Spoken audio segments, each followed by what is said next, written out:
Welcome to today's event, the Scopes Monkey Trial, A Century Later, Lessons in Religion and Education Policy, sponsored by ICJS, the Institute for Islamic, Christian, and Jewish Studies in Baltimore, Maryland. I'm Christine Gallagher, ICJS Head of Program and Program Director for Teachers and Schools. ICJS is an independent educational interreligious nonprofit founded in 1987, and we've worked for nearly 4 decades to build an interreligious society in which dialogue replaces division, friendship overcomes fear, and education eradicates ignorance. We do this by creating communities of learning in the greater Baltimore area, and through our public-facing scholarship and relationship-focused educational programs, we create interreligious learning opportunities where people who believe differently can connect with one another. For more information about ICJS, please visit our website at icjs.org. Please enter your questions into the chat to submit question here. ICJS will be collecting them throughout the presentation, and we will try to get to as many questions as possible. Also, we'll be sharing a number of resources throughout today's presentation. All of those resources, along with a recording of today's program, will be sent to all who registered for the event. So to get to our topic at hand, on May 5th, we marked 100 years since John Scopes was arrested in Robinson's drugstore in Dayton, Tennessee, for violating the Butler Act, which prohibited teaching of human evolution in Tennessee public schools. A century later, what lessons can we learn from what was dubbed the trial of the century? And what echoes are we seeing in today's questions about religion and schools and the classroom? For the last decade, ICJS has worked with secondary school teachers to help them ask questions about religions in schools, teachers in independent, religious, and public schools. Many teachers come to ICJS thinking that they are strictly forbidden from talking about religion in the classroom because of the separation of church and state.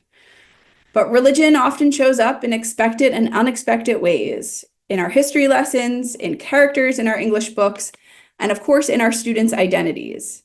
At ICJS, we are equipping people to talk about religion in the public square more confidently. A special welcome to all the teachers joining us today or watching the recording of this event. We are joined today by 2 speakers who understand this deeply and are working to help ease the anxieties of teachers talking about religion. Note that language, talking about religion, not teaching religion or proselytizing in schools. We are excited that they are here to discuss how the Scopes trial serves as both a warning and a roadmap for navigating educational legislation today. Dr. Tim Hall is a K-12 social studies instructional specialist, executive director of Religion Matters, and past president of the North Carolina Council for the Social Studies. He also serves as Vance County coordinator for the North Carolina Council on the Holocaust, a member of the Education Advisory Board on the Tannenbaum Center for Interreligious Understanding, and as a co-moderator of SS Chat. Dr. Hall is the author of several textbook supplements, curriculums, standards, and popular history texts. Recently, he's produced curriculum for social studies educators teaching the Scopes trial using an inquiry model. We're excited to hear about that. Dr. Kate Sulis is an education researcher and independent consultant specializing in religious literacy and religious diversity education. She works with organizations to assess the outcomes and effects of their programs so that they can increase the reach and impact of this work. Her research examines the assessment and evaluation of religious literacy education, teacher professional learning about religion, and the impacts of religious literacy education for both students and educators. She is the founder and director of the Religion and Education Collaborative, a network of educators, students, and scholars working on issues at the intersection of religion and education, a network that I have found invaluable in the work that I do. So let's get into it. For those of us a little rusty on our history, who it's been a while since we've been in a social studies classroom, or if it's been a while since we read or saw Inherit the Wind, right? Which we'll get into. We will talk about Inherit the Wind.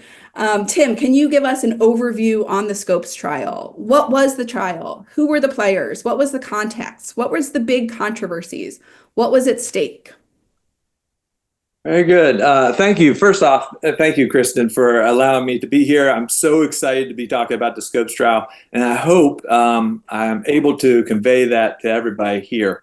One thing I'll mention is I have a cold and a sore throat, so I'm sipping tea like crazy right now, trying to get through this moment in time. So I hope I can. So just a few things. I'll give you some context for the Scopes trial and look at the pre-trial, during the trial, and then look at the aftermath, and then actually kind of discuss maybe a little bit of our impression of what the Scopes trial is, because a lot of our impression from the Scopes trial actually comes from Inherit to Win, whether good or bad. So we'll definitely unpack that as well. So the first thing is in January of 1925, John Washington Butler, a small farmer in Tennessee and also a member of the Tennessee House of Representatives, introduces a bill to make teaching of evolutions in schools a crime.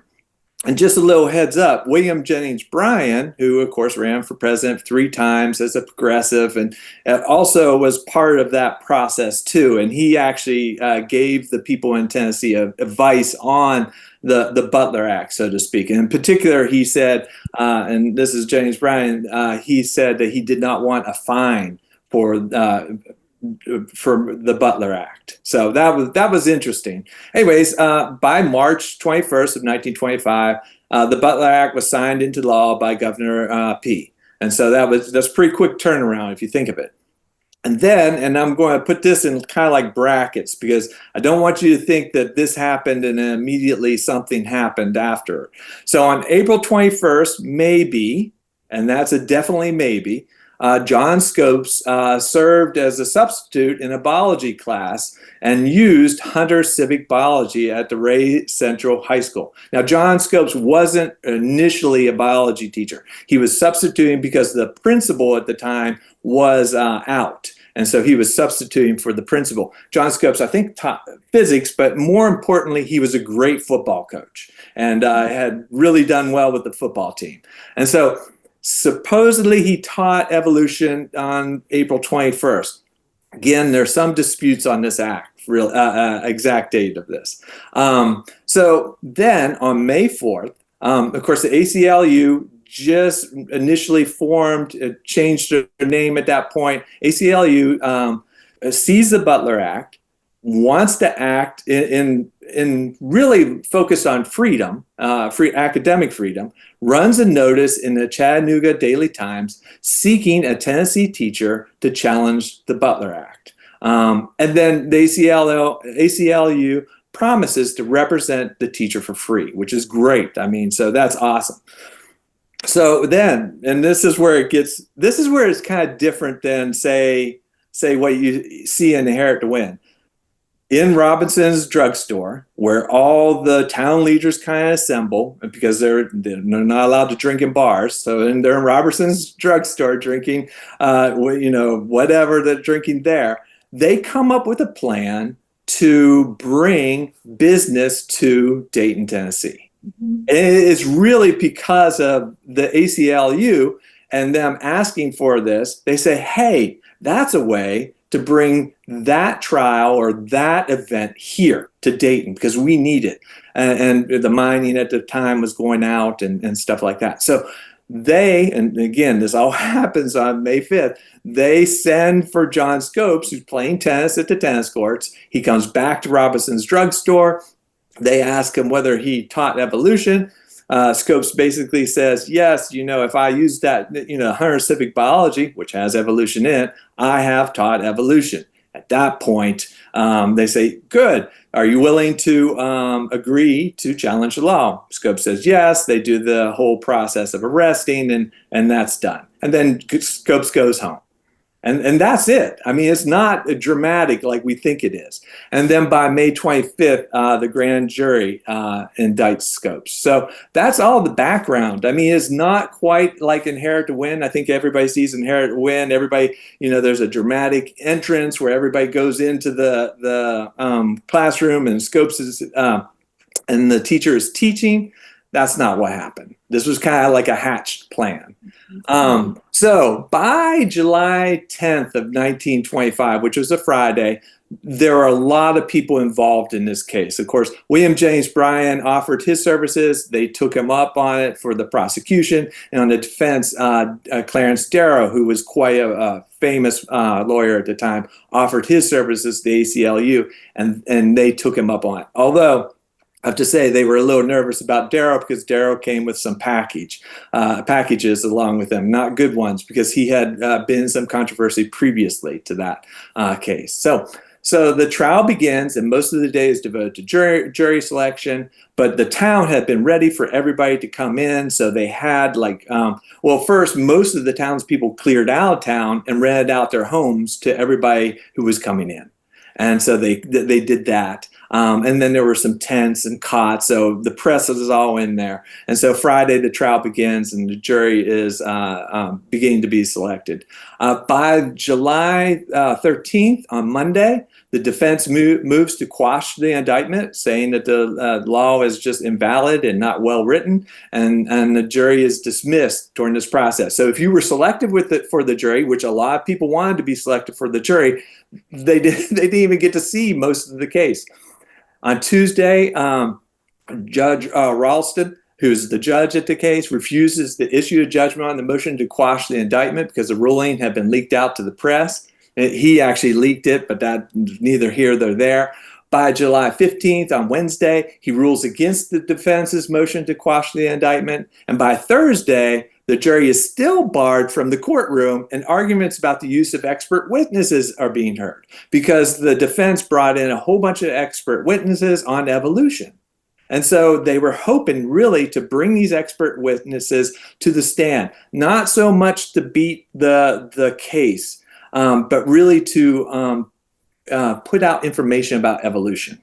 It was like PR almost. And then on Friday, expert testimony is decided by Judge Ralston, who was a fundamentalist, is not permitted, but could be compiled as written statements. And so he made that ruling. So over the weekend, the defense started pulling those defense testimonies together, and they did a really good job of that. They put it all together, and they start, you have to read those expert testimonies into the record. So the defense had to read those into the record. So that took some time.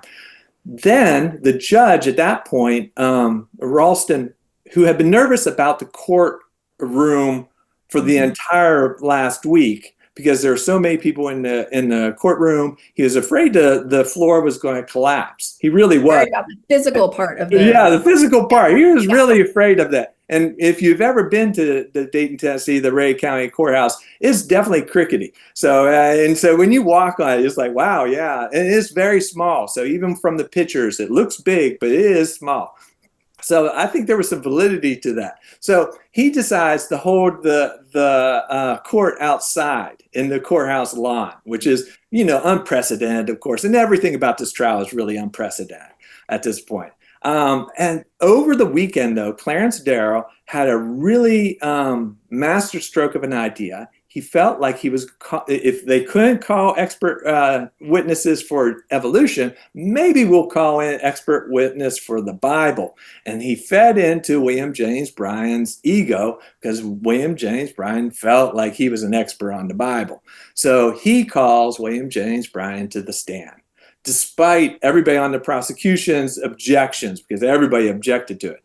In dramatic fashion, Clarence Darrow really questions Bryan extensively about his beliefs in the literal truth of the Bible and his lack of understanding of science. And it really, depending on which newspaper you read, it was really a win for the defense. Win for the defense, and not so much of a win for the prosecution, who, again, everybody else on the team was really doing a good job of trying to stop it, but they couldn't stop it. And Bryan's ego was involved there, and Bryan wanted it to continue on. Mm-hmm. So the next day, on July 21st, on Tuesday, Judge Ralston strikes the proceedings day's testimony from the record, says that we can't use that. We can't count that. Immediately after that, the jury is brought in. John Scopes is found guilty very quickly because he admitted that he taught evolution, although, the students who actually testified to that really didn't couldn't really pinpoint exactly when he taught it. And the trial ends. At that point, Scopes is fined, and the judge fines him $100. And please remember that, because that's an important point later on. And so, of course, Scopes says that he's going to appeal it, and the defense team says they're going to appeal it, and all that. And so the trial's over, and everybody, the circus leaves town at that point. So it's all over. But William James Bryan, and Darrow too, Darrow was in the mountains vacationing. William James Bryan stays in Dayton, and for a few more days, does a few lectures outside of Dayton and inside of Dayton. And then on Sunday, he goes to church and comes home. He takes his typical nap, and he dies in his sleep. And that was a big change of how things kind of were perceived about the trial at that point, because William James Bryan definitely did not look, the optics were not good for Bryan in this case.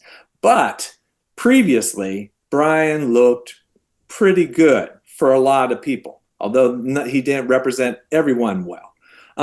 So he received a hero's honor. They had a procession on the railroad, and he was buried in Arlington ceremony. And as a result of that, on July 28th, 1925, a closing statement of Bryan, which he was never able to deliver, because Clarence Darrow did a great job of saying, I don't need a closing statement. And because the defense doesn't have a closing statement, then the prosecution doesn't have one either. And so Bryan never got to deliver that statement. That statement was published around newspapers around the nation.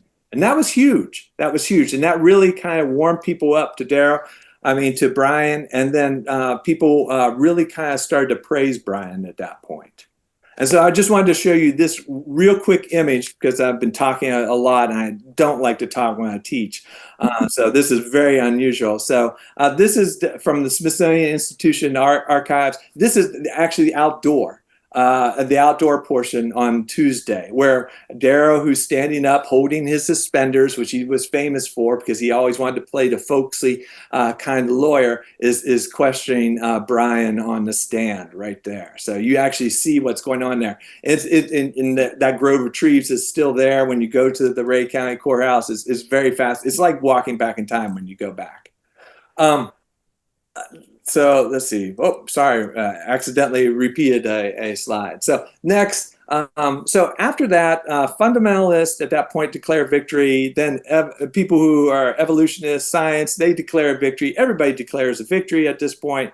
But at the end of the day, things start to die down a little bit, and ideas about Scopes kind of got, I don't know, there are a lot of different interpretations on what happened there. Fundamentalists basically went underground, so to speak. There was Bryan College, and that kind of helped with that, keeping the Bryan legacy alive.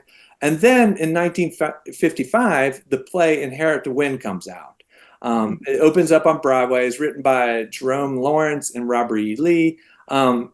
They were actually using the Scopes trial, and of course they changed the names and said this was not the Scopes trial. This happened in the past, but they don't say when. But they use the Scopes trial and some of the transcripts of the Scopes trial as kind of like a template of the play. And then they're not really critiquing the what some people said was a evolution versus religion angle that was coming out in Scopes. They're really critiquing the Red Scare that's coming out in 1955. And so they're really kind of focusing on that. And there are a lot of pieces of that literature that we could go into that are very different. But it becomes very popular on Broadway. As a result, they open up the film in 1960, and so that's immensely popular. It's nominated for 4 Academy Awards, and because of that, Spencer Tracy was in it, and Frederick March, and so it's a very popular film, and on TV quite a bit as well. And because of that, people who knew that was kind of connected to Scopes in some way started to interpret Scopes as Inherit the Wind. Mm-hmm. And as a result, that causes some just some mismemory for Americans on what actually happened there. by May 1967, the Tennessee legislature repeals the Butler Act. There are several things that were going on there to make that happen. And then in 1968, there was one famous court case that goes to the U.S. Supreme Court because there were several southern states around after 1925 who created anti-evolution laws. But Susan Epperson challenged the law in Arkansas and won, and the U.S. Supreme Court declares it's unconstitutional to ban the teaching of evolution in schools. And that was a very quick contextualization of the Scopes trial. Yes, thank you so much, Tim. I'm reminded of two things I love about teachers. Number one, your use of a timeline. I love a timeline in a social studies classroom. And as you were talking about John Scopes earlier, the thing that many of us teachers know so well is the fact that we have to wear so many hats at different times, right? Physics teacher, biology teacher, coach, all of these things, right? Centerpiece of the trial of the century, all these things that we All can, those things. all these things that we can wear at once. I think you did a great job there, sort of talking about why the Scopes trial continues to loom so large in American memory, and to make that connection with Inherit the Wind there. I think another thing that you pointed out so well is that this all happened within a local jurisdiction, right? This never made it to a federal stage, right? This never made it to the Supreme Court, the Scopes trial.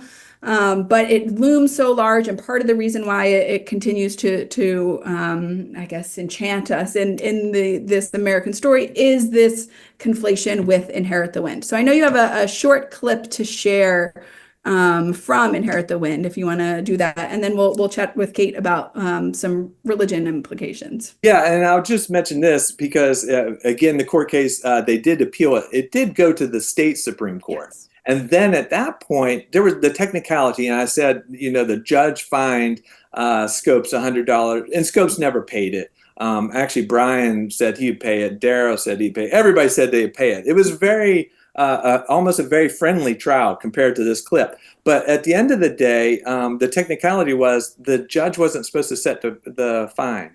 The jury was supposed to set the fine. And so the Supreme Court threw it out. And so that was the end of that.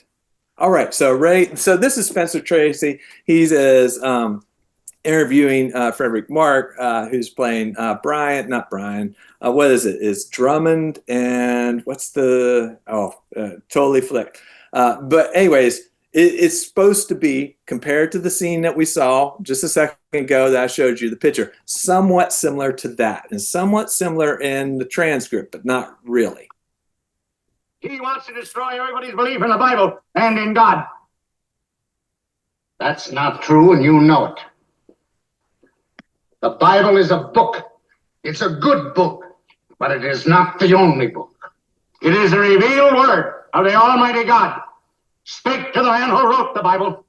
How do you know that God didn't speak to Charles Darwin? I know because God tells me to oppose the evil teachings of that man.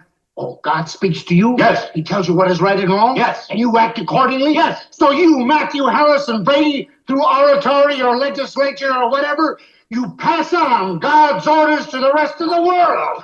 Well, meet the prophet from Nebraska. Is that the way of things? Is that the way of things? God tells Brady what is good. To be against Brady is to be against God. Oh! Each man is a free agent. Then what is Bertram Cates doing in a Hillsborough jail? Supposing Mr. Cates had the influence and the lung power to railroad through the state legislature a law saying that only Darwin could be taught in the schools. Ridiculous. Ridiculous. There is only one great truth in the world. The gospel. The gospel according to Brady. God speaks to Brady, and Brady tells the world. Brady, Brady, Brady Almighty. The Lord is my Suppose that a lesser human being, suppose a Cates or a Darwin, had the audacity to think that God might whisper to him that an un-Brady thought might still be holy. Must a man go to prison because he differs with the self-appointed prophet? Extend the testaments. Let us have a book of Brady. We shall hex the Pentateuch and slip you in neatly between Numbers and Deuteronomy. Now, my friends, you're the witness. My followers, the witnesses are you. What I mean, I believe in the truth of the book of Genesis, Exodus, Leviticus, Numbers, Deuteronomy, Joshua, Judges, Rules, 1 Samuel, 2 Samuel, 1 Kings, 2 Kings, Isaiah, Jeremiah, Lamentations, Ezekiel. Court is adjourned till 10 o'clock tomorrow morning. Great. Thanks, Tim, for that background. I want to turn it over to Kate here, right? So, Kate, there's many aspects of this case that we could talk about. Something that I appreciated from Tim in our preparation calls was he talked about how this is a microcosm of teaching the 1920s, right? There's so many things that we could pick up, and there was jockeying to try to make your cause be the way to talk about the Scopes trial. But I'm just wondering if you could talk about speak to the role of religion in the trial, right? What was being questioned about religion and schools? And to repeat a phrase that I'm often told, and I know that you are often told too, right? Doesn't the separation of church and state prohibit talking about religion in schools? So how do you usually respond to that? And how do we see this case being a way to think about that? Yeah, so first of all, thank you so much for putting together this panel. It's been really fun going back and looking at the trial and remembering all the kind of crazy details about how it actually came about. And the relationship between religion and education and this idea that, separation of church and state says that you can't talk about religion in schools, like that wasn't really a concept in 1925, the separation of church and state in public schools. The relationship between religion and particularly Protestant Christianity and American schools goes back to the very earliest schools in the American colonies, and the question of what is the purpose of education. And really up to the 20th century, much of the purpose of education was about the formation of citizens, preparing students to participate in a democratic society. And in the 19th century, into the early 20th century, that really meant instilling white Protestant values and morality and assimilating students into that idea of what it meant to be an American. And that was the purpose of education. It wasn't necessarily about getting the latest scientific knowledge. It wasn't about making sure that they had really complex critical thinking skills. A lot of the things that we might see when thinking about religion, about what is the purpose of education today, thinking about STEM and literacy and all of those.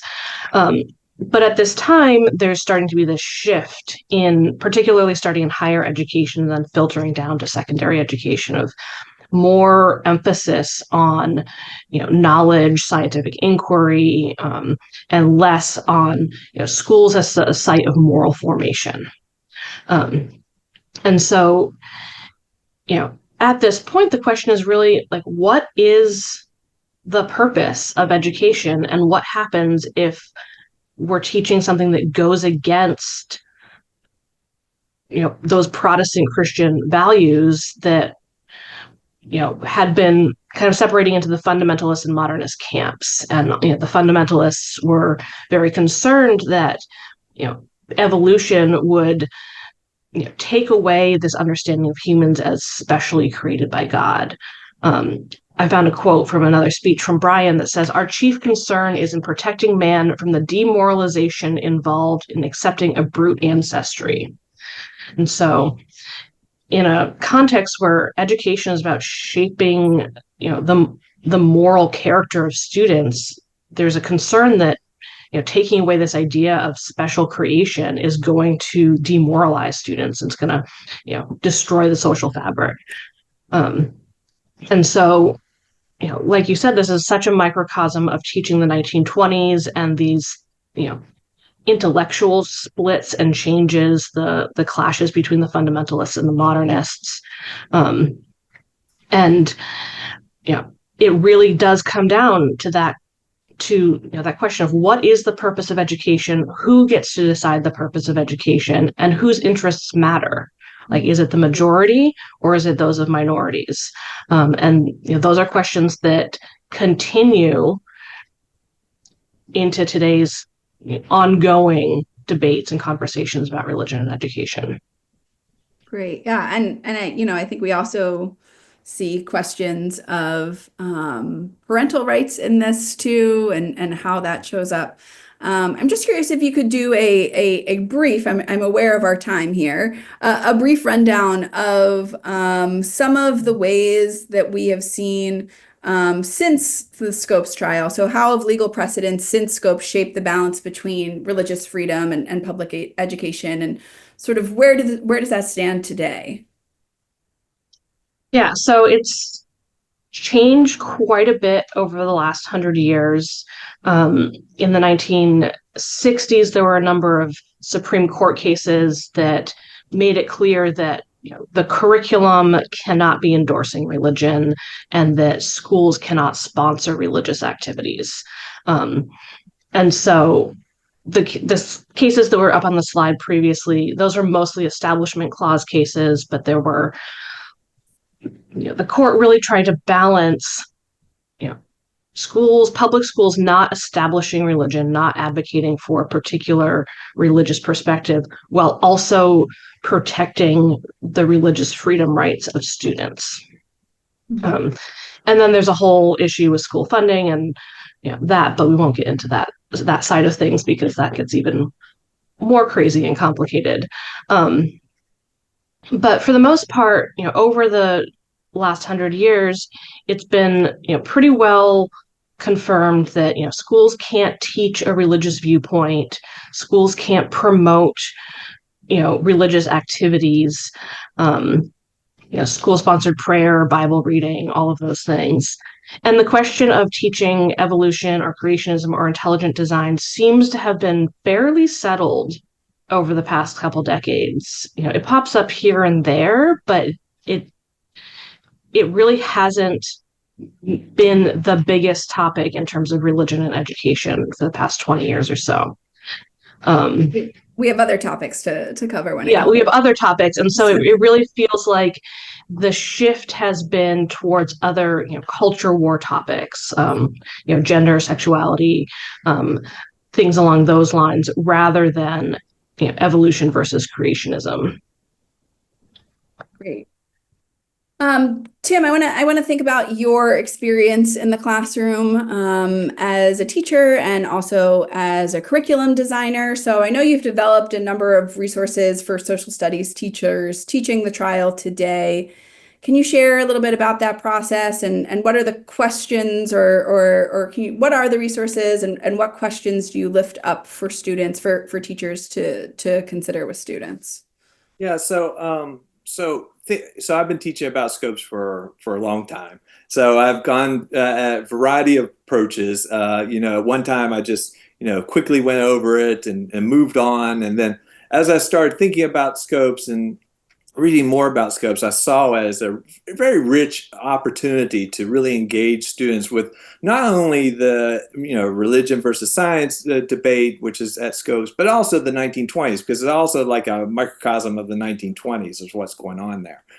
So I created some resources. If you go to religionmatters.org and click on Educator Resources, you'll see a nice icon for the Scopes trial, which will have a list of all the lessons that I've created or I've compiled from other groups, and have created links and then videos and then books. All that information is there.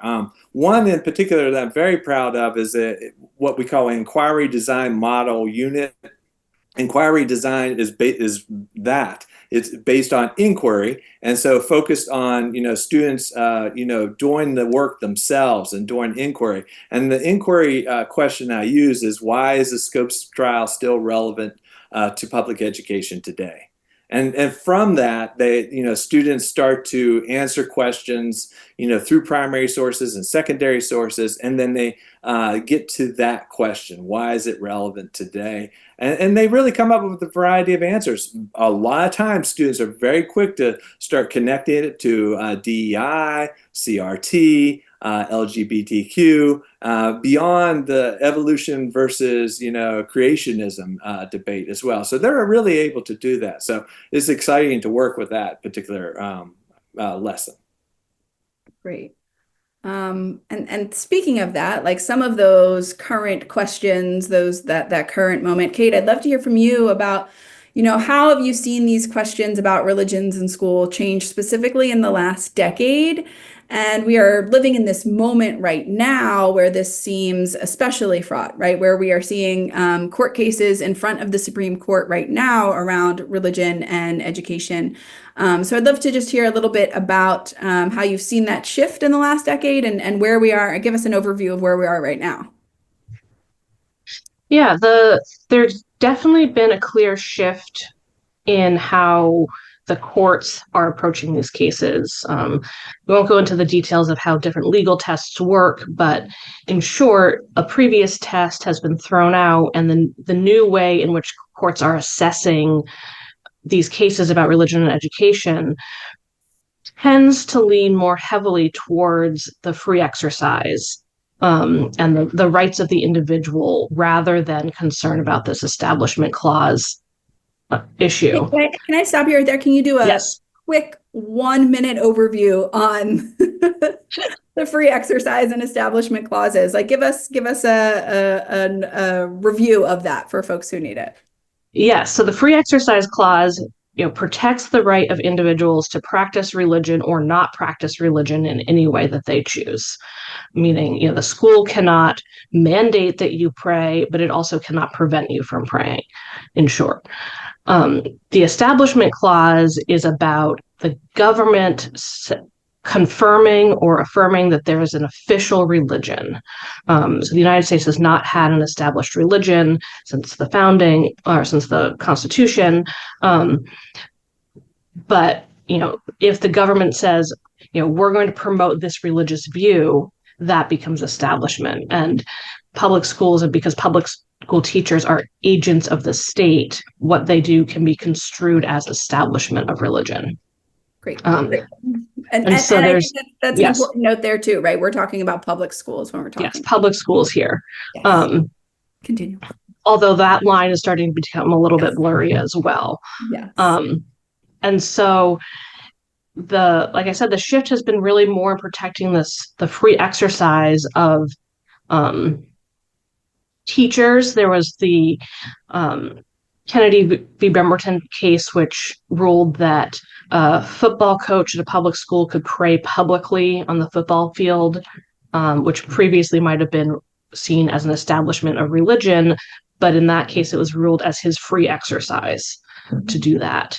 And then, we have lots of examples of current controversies and legal challenges happening all across the country and at various stages of success and challenges. One that's been prominent, many have been prominent in the news for the last year or two, but states requiring that schools and classrooms display posters of the Ten Commandments.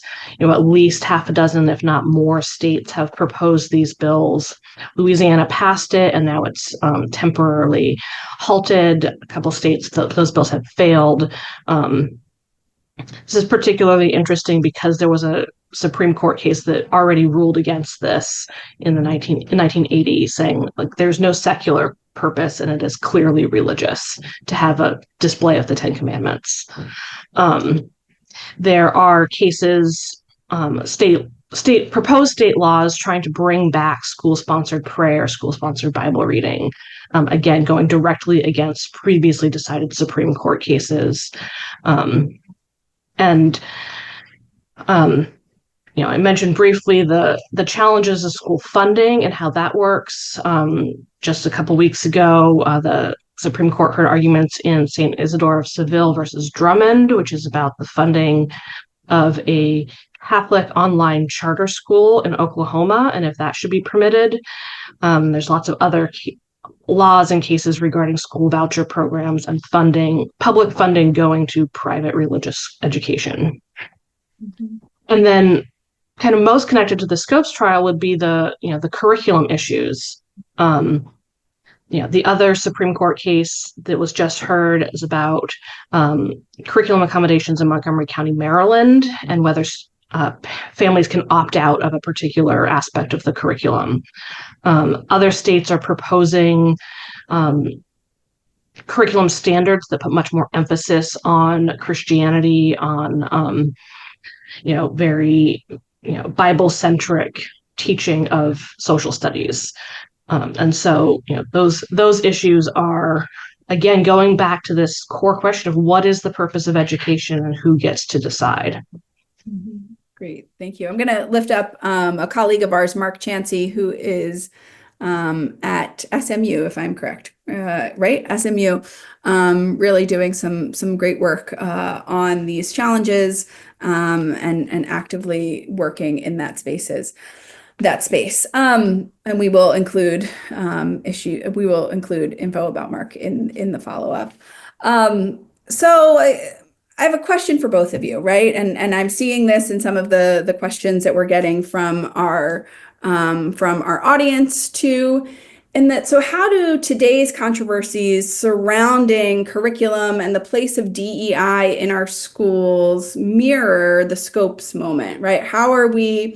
What lessons can we take from the Scope moment for today? So I would go back to, again, what some of my students started to figure out is like a lot of our curricular debates today about CRT or DEI are really very much connected to scopes and the purpose of education and who decides what that purpose is. Majoritarian rule, which is William James Bryan's big thing, is popular sovereignty, or is it the individual? And that is a big portion of the debate there. And let me add something to what Kate said, because people assume Inherit to Win is a great movie, and I've seen a variety of versions of it many times. But I have to say this: Inherit to Win does something a disservice in this sense. It creates the narrative that fundamentalism and those types of anti-evolutionary thinking were gone. Mm-hmm. And that was the end. William James Bryan, that was over. And because of that, people kind of let their guard down in public education about these encroaches of different groups who are wanting more Christian-centric curriculum in public classrooms. So that is one thing that Inherit to Win does disservice to. So sorry about that. I just had to, Kate, you made a very good point about that stuff. So Christine, you asked about the things that we can learn from the Scopes trial for these issues today. And I think one of the things that's fascinated me about the Scopes trial and revisiting it is that, it was a misdemeanor trial in a very small town. Yes, it was staged, and, Scopes was pretty much asked if he would be the defendant in this case. And, they picked him because he was young and unattached. And if it destroyed his reputation in the town, he could leave. But all of these issues today are still coming out of these very local contexts. U.S. public education is so tied to local control that it is really hard to talk about some of these things at the national scale. And so, the success of these, state bills is very dependent on that local context. And, it raises questions about, how much, again, that who controls education, who controls the purpose, and, how much should it be responding to local context versus the needs of an entire nation. And, I don't think that the Scopes trial had answers for that question. And, those are still open questions today. But, the fact that it was, in such a small town, it was a misdemeanor. It was not this big Supreme Court thing, really highlights how much this matters at the local, very small level, and not just at these really big policy levels.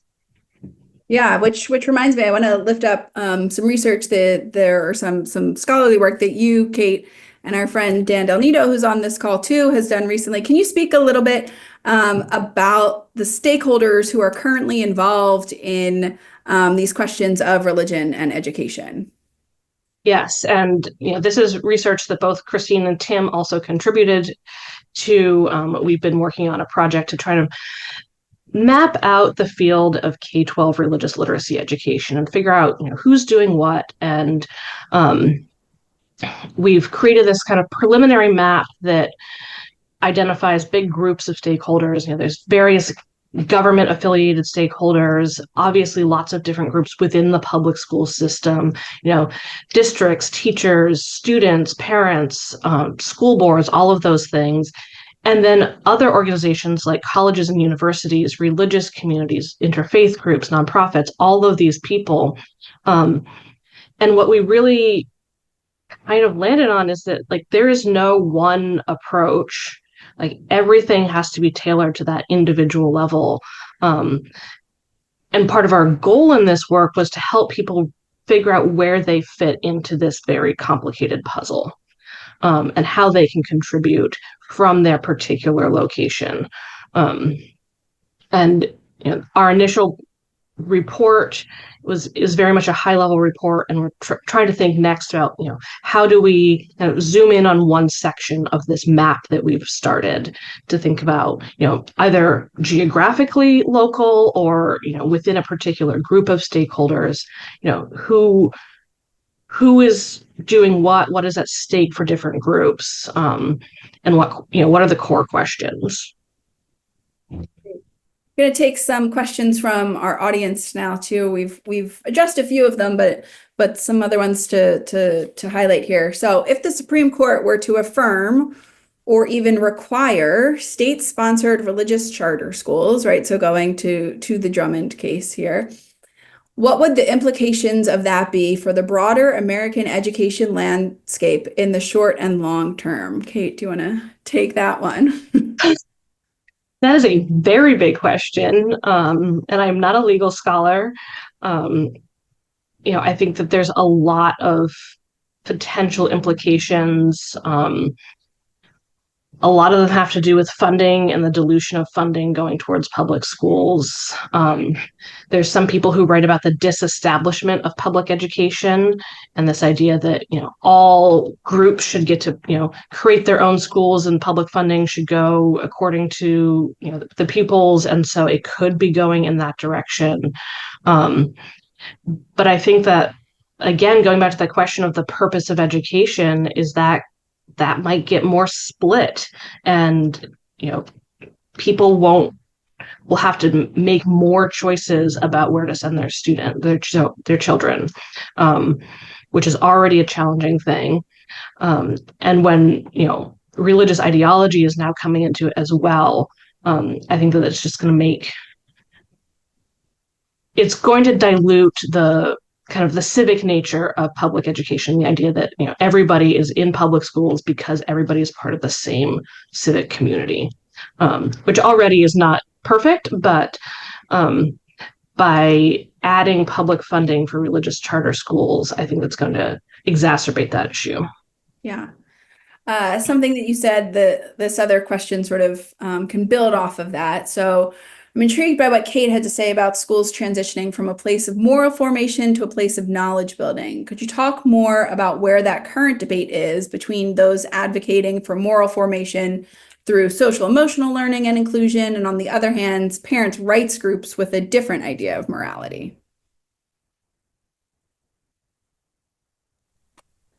Well, just going back, and that does kind of carry in this question, is the question of what is education is for. And if you think it's for a public good, then you're going to support public schools and what public schools are doing, and work with public schools. But if you think it's a more or less a private asset, and this is supposed to be just to help you, then you're going to want school choice, you're going to want charter schools, you're going to want private school vouchers to allow that to happen. And so that's important to say. And then, how that all plays out, it'll be interesting in the next generation how that all plays out. What it looks like is playing out where there's going to be more charter schools and more private school vouchers, and where public school is going to kind of just diminish, and to where it's just a free-for-all for whoever is able to get to those public charters or private schools with vouchers and be able to get those to get what they consider the asset education rather than a public good. We would see like a furthering segregation along class lines with that then too. I would say on class, I would say on racial lines as well. Yes. Yes. So very much on racial lines. And if you look at the data, it's there. Yeah. Yeah. And I think that, I mentioned this kind of shift from schools as moral formation to knowledge building at the early 20th century, and that really was exacerbated throughout the 20th century with the space race. And then you see, emphasis on standardized testing, heavy push for STEM literacy. And so, there are people who are trying to say, like, we need to pull back from that and, bring back the civic education focus of it. And some of that knowledge focused teaching was for the common good at the time, thinking we need to be competitive as a nation, and therefore we need, well-educated science students. But yeah, what Tim brings up as this, question of, is it a public good or is it a private asset? Is it something that, is just so that you can get ahead or so that we can all flourish? I think that's really the question that is at stake going forward. Here's an interesting question. Kate, I think you'll be able to speak to this. Can you speak at all of what this debate looks like in other countries? I know that there are many different styles of public schools in England that adhere to similar basic standards. Is there a way to walk a middle line here between choice and public good for us? Yeah, thinking about how this works in other countries is fascinating. And I think the US is pretty unique in how local the control of education is. In many other countries, there's more national level curriculum. And so, changes can be made at that national level and they will filter down to individual schools. I'm not an expert on all the different forms of publicly funded education in England. I know there's a bunch and it's also complicated and confusing there. But they do have, a national level set of standards for all subjects, and religious education is a compulsory subject. And so, in England and in many European countries, students are learning about education in some way, or about religion as part of their regular schooling. But the difference between the ultra local control and the more national control is, I think, just makes the comparisons really tricky, and makes it difficult to translate policies from another country to the U.S. Great. I'm aware of our time here, so I have a small question to sort of finish our time with. I'm just curious, why are these questions? Why is, thinking about the Scopes trial and the way that it shows up in the current moment in religion and education, why are these questions important to ask for a strong, robust, multi-religious democracy?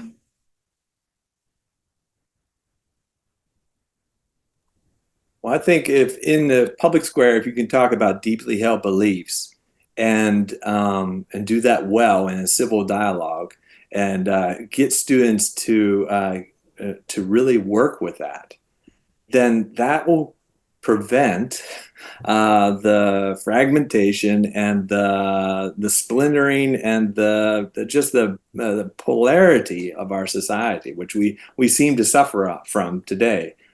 So having these discussions and talking about these things in the classroom, in a safe place in the classroom, really helps. I agree with everything that Tim has said. And, democracy isn't just a thing that happens. It depends on the participation of the citizens. It requires work in order for it to be effective. And it requires citizens who understand how the system works, but also hold those values that Tim was talking about, civil dialogue, of overcoming polarization. And if without those pieces, there's no way for the democracy aspect of our society to function. And so, the Scopes trial was about very deeply held beliefs. It was about, intellectual trends and changes. And, I think we're still seeing those fractures today. And it's just as important that we figure out, what is happening and how do we overcome it? How do we work together across those deeply held beliefs? Everywhere from the very local to the national level. Well, thank you both so much for your reflections today, for your work.